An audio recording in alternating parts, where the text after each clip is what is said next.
భార్య తగ్గాలి కొన్ని సందర్భాల్లో ఒకవేళ ఈ ఘర్షణ పెరిగిపోతుంది, చిలికి చిలికి గానివాన్లా మారుతుంది అనుకున్న సందర్భంలో ఎవరు తగ్గినా తప్పులేదు.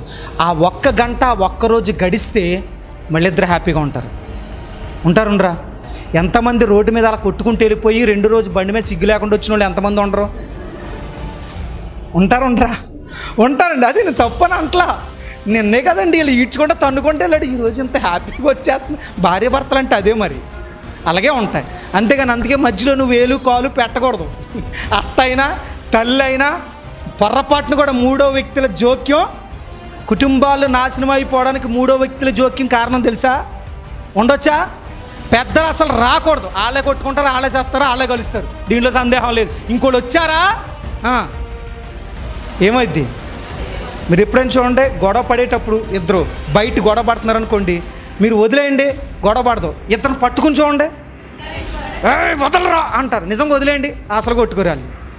ఆవేశం ఇంకొకరు ఆపితే అలానే ఉంటుంది. అందుకే 3వ వాళ్ళు రాకూడదు. అందుకే ఈ చిట్కా పాటించండి. ఒప్పుకునే తత్వం ఉంటే ఎదుటి వాళ్ళ బాధను మనం తీసేయగలం. ఏం చేయగలం? ఇప్పుడు ఆకాను పతనం అయిపోవడానికి ఏంటి కారణం?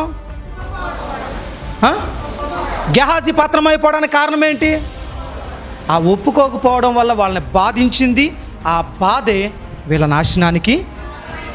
సో ఈరోజు ఈ మాటలు వింటున్నప్పుడు మనం కూడా ఒకటే ఒప్పుకుందాం, దేవా ఇక నుంచి క్షమించే గుణం, తగ్గే గుణం, క్షమాపణ అడిగే గుణం, దాయని గుణం నాకు కూడా